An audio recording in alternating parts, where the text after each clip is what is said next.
দর্শক, স্বাগত জানাচ্ছি সদরঘাটের লালকুঠি ঘাট থেকে। আর ঠিক এইখান থেকেই মূলত প্রতিদিন সকাল 6টা থেকে 6টার পর থেকে প্রতি 40 মিনিট বা 30 মিনিট পর পর এখান থেকে লঞ্চ ছেড়ে যায় চাঁদপুরের উদ্দেশ্যে। আপনারা যারা চাঁদপুর ভ্রমণ করতে চান, আজকের এই ভিডিওতে আমি চাঁদপুর ভ্রমণের সম্পূর্ণ একটি ভ্রমণ গাইডলাইন দেওয়ার চেষ্টা করব। একই সাথে আপনারা লঞ্চের পাশাপাশি কিন্তু বাসে চড়ে যেতে পারেন, তবে লঞ্চ আমার কাছে প্রিফারেবল মনে হয়, কারণ লঞ্চে গেলে আপনাদের বাড়তি যে যানজটের ভোগান্তি সেটা হবে না। সুন্দরভাবে আপনারা কেবিনে, ডেকে কিংবা এখানে ভিআইপি যে বিজনেস ক্লাস সিট রয়েছে সেগুলোতে যেতে পারেন। আজকের ভিডিওতে আপনাদেরকে আমি বর্ণনা করার চেষ্টা করব যে আসলে চাঁদপুর যেয়ে কোথায় কোথায় ঘুরবেন এবং চাঁদপুরের প্রাচীন যে ইতিহাস রয়েছে খ্রিস্টপূর্ব 1000 সাল থেকে, সেখান থেকে ধরে এখন পর্যন্ত সম্পূর্ণ ইতিহাস বলার চেষ্টা করব আজকের এই ভিডিওতে। আসলে বগদাদিয়া স্বাদ সেরে গেছে এবং একই সাথে এখানে যে আবে জমজম এক রয়েছে সেই লঞ্চটিও কিন্তু সেরে যাবে চাঁদপুরের উদ্দেশ্যে। তবে এই লঞ্চটি 9টা 50 নাগাদ ছাড়বে। এখন আমি একটু দেখি যে আসলে কয়টা বাজে। বেলা প্রায় 8টা প্লাস, 8টা 37 বাজে। আর এর মধ্যে এখানে এসে জানতে পারলাম যে আর কোনো লঞ্চ নেই। এই লঞ্চটি মূলত 9টা 50 মিনিটে ছেড়ে যাবে চাঁদপুরের উদ্দেশ্যে। আমরা ভেতরে গিয়ে দেখবো যে আসলে এখানকার কেবিনের যেমন ব্যবস্থা রয়েছে। আগের যে লঞ্চটি ছিল সেটি আসলে ভিআইপি ছিল, তবে এই লঞ্চটি একটু নন ভিআইপি বলা যায়, তো সেটা থেকে কিছুটা তুলনামূলক কম উন্নত। তবুও এই লঞ্চের আদ্যপান্ত আপনাদেরকে জানানোর চেষ্টা করব আজকের এই ভিডিওতে। আগের লঞ্চটির মতোই এইটাতেও একটি কেবিনের জন্য কাউন্টার রাখা হয়েছে। তো আমরা গিয়ে দেখি যে ভাই কেবিন আঙ্কেল সিঙ্গেল এসি কত, নন এসি কত? নন এসি একটা। আপনাদের এই যে ডেকের ইয়ে কত ভাই, সিটের ভাড়া কত? টিকিট 250। ঠিক আছে, আর দুইজন তো একটা, যেহেতু সিঙ্গেল নেব তো আপনার তো টিকিট কাটতে হবে, ওই জন্য জিজ্ঞেস করলাম। দর্শক, আমরা হচ্ছে একটা সিঙ্গেল কেবিন নিয়েছি, যেহেতু দুইজন ছিলাম তাই 900 টাকা নিছে। তবে এখানে যদি আমি সিঙ্গেল একা যেতাম তাহলে 700 টাকা নিত। এটা হচ্ছে সেই কেবিনের চাবি। আমরা আসলে যাই, যে দেখি যে কেবিনের কি অবস্থা, কেবিন কেমন বা মান সম্পন্ন কিনা সেটা। আসলে পেছনের দিকে না সামনের দিকে মনে হয় না, কেবিন সামনের দিকে। চলো, আমরা পেছনের দিকে যাচ্ছিলাম, তবে কেবিন রুম সামনে সিঁড়ি দিয়ে উপরের দিকে রয়েছে, সেই দিকে আমরা যাওয়ার চেষ্টা করব এবং চলেন গিয়ে দেখি যে কি অবস্থা। 115 নম্বর কোন পাশে? আপনি কি এখানকার? এই সিটটা ডি 102, এভাবে করে এখানকার সিরিয়ালগুলো আসলে করা রয়েছে। আমরা একটু দেখি যে কোথায় কেবিন। ডি 115 এবং এইদিকে যে দেখি যে আসলে কোন পাশে মূলত কেবিনটা রয়েছে। এই হচ্ছে কেবিন 115 নম্বর এবং ঠিক সামনে আমি দাঁড়িয়ে আছি। লক খুলে যেয়ে দেখি যে আসলে রুমের ভেতরের কি অবস্থা, যে 700 টাকা কেবিন ভাড়া, সেই কেবিনের ভেতরের চিত্র কেমন সেই বিষয়ে একটু আপনাদেরকে ধারণা দিতে চাই।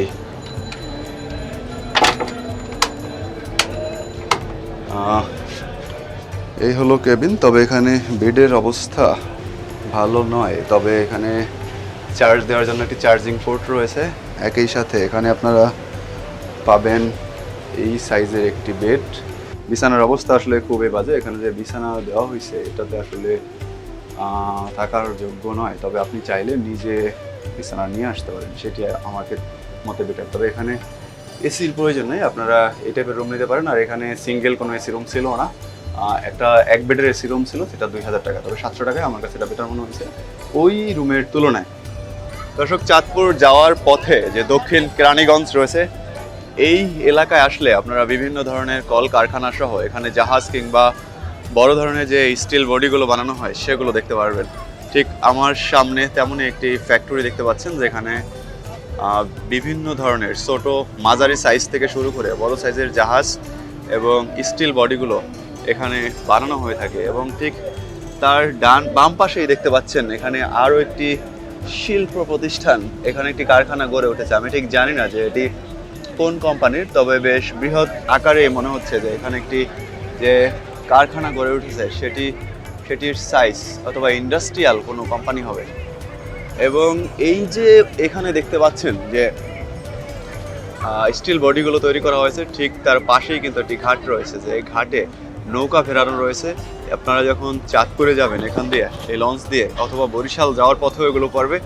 এই ধরনের যে ছোট ছোট নৌকাগুলো রয়েছে সেগুলোর যে প্রাকৃতিক সৌন্দর্য নদীর, সেই সৌন্দর্যকে আরও বেশি বেগমান করে তুলেছে। আপনাদের মনে ভিন্ন ধরনের একটা প্রশান্তি আসবে। আর বাসের চেয়ে লঞ্চে চলাফেরা করার সবচেয়ে বড় যে সুবিধা, এখানে কোনো যানজট নেই এবং একই সাথে রোদ কিংবা বৃষ্টির কোনো সমস্যা নেই, গরমের কোনো সমস্যা এখানে হয় না। এবং ঠিক আমার হাতের সামনে যেটি দেখতে পাচ্ছেন যে এই স্থানটি, এটি হচ্ছে জাহাজ, এখান দিয়ে সম্ভবত যখন জাহাজ বানানোর পরে যে নামানো হয় সেটি সম্ভবত এটি। এবং আমার সামনে দেখতে পাচ্ছেন দুইটি মিডিয়াম সাইজের অর্থাৎ মাঝারি আকারের জাহাজ রয়েছে এবং এগুলো বেশ পুরনোই মনে হচ্ছে, তবে এগুলো রিপেয়ারিংয়ের জন্য আনা হয়েছে কিনা সেই বিষয়ে আমি অজ্ঞাত।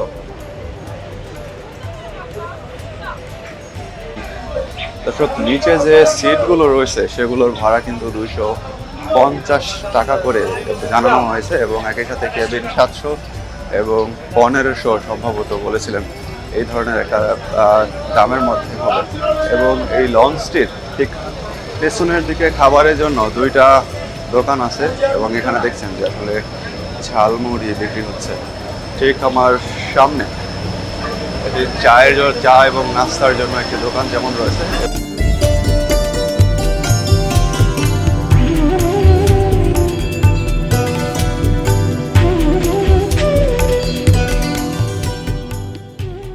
আপনারা যারা লঞ্চ ভ্রমণ করবেন তাদের জন্য আসলে এই ধরনের দোকানগুলো খুবই উপকারী, যে এখানে হচ্ছে কেক, বিস্কিট এবং কি অন্যান্য পানীয় যে খাবার রয়েছে সেগুলো পাবেন। একই সাথে এখানে দেখতে পাচ্ছেন যে একটি ওভেনও রয়েছে, যে বৈদ্যুতিক চুলার মাধ্যমে খাবার গরম করে দেওয়া হয় ঠিক তার।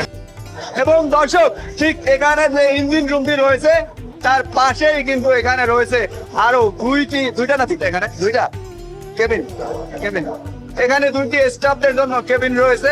আপনারা দেখতে পাচ্ছেন যে এই হলো সেই দরজা এবং একই সাথে এখানে এটা কি খাবারের জন্য স্টাফদের, এবং আরেকজন মুরব্বী রয়েছেন যিনি এখানে খাবার তৈরি করছেন। মাছ রান্না হচ্ছে। কাকা, এটা কি মাছ? রুই মাছ। এগুলো কি লঞ্চ থেকে দেওয়া হয়েছে, কোম্পানি থেকে, নাকি আপনাদের নিজেদের খরচে? এগুলো লঞ্চের না, হোটেলের জন্য নাকি স্টাফদের জন্য? আপনি কি এখানকার বাবুর্চি? কত বছর ধরে কাজ করতেছেন? 30। আসলে কাকা বলতেছিলেন যে উনি এখানে প্রায় 30 বছর ধরে কাজ করতেছিলেন। কোন বেলায় কি ধরনের খাবার? সপ্তাহে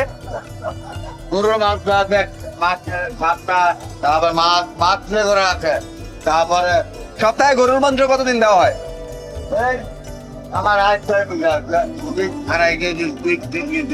সপ্তাহের জন্য কতজন স্টাফ? 30 জন। 30 জন। একটু দেখানো যাবে এটা? দর্শক, আপনারা দেখছেন যে এখানে আসলে ভাত পাক হচ্ছে, একই সাথে সেই ভাতের মধ্যে ডিমও দেওয়া হয়েছে।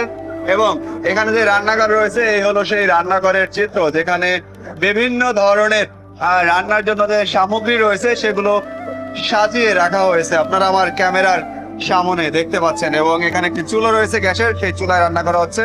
এবং উনি বলতেছিলেন যে প্রতি সপ্তাহে প্রায় 2 থেকে 2.5 কেজি করে ওনাদেরকে মাংস দেওয়া হয়, গরুর মাংস। সেগুলো তাদের পুরো সপ্তাহ চালিয়ে নিতে। দর্শক, আমি ঠিক এই মুহূর্তে যে লঞ্চটিতে রয়েছি এটির মধ্যে সর্বমোট 2টি ইঞ্জিন রয়েছে। একটি ইঞ্জিন দেখতে পাচ্ছেন আমার হাতের ডান পাশে, ঠিক তার অপর পাশে কিন্তু আমার হাতের বাম পাশে রয়েছে আরেকটি ইঞ্জিন। এবং আমার সামনে রয়েছে একটি এবং 2টি মিটার। ঠিক একই সাথে ইঞ্জিন রুমকে ঠান্ডা করার জন্য রয়েছে মোট 2টি ফ্যান রয়েছে। এবং এখানে দেখতে পাচ্ছেন এয়ার কন্ডিশনের মতো কিছু একটা ব্যবহার করা হয়েছে, যেটি এই ইঞ্জিন রুমকে আরও বেশি ঠান্ডা রাখতে সহযোগিতা করছে।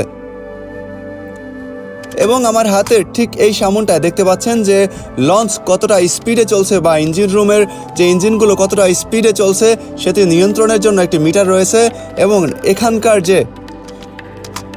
এবং এখানকার যে ধোঁয়াগুলো রয়েছে সেই ধোঁয়াগুলো উপরে পাঠিয়ে দেওয়ার জন্য এখানে কিন্তু 2টি পাইপ ব্যবহার করা হয়েছে।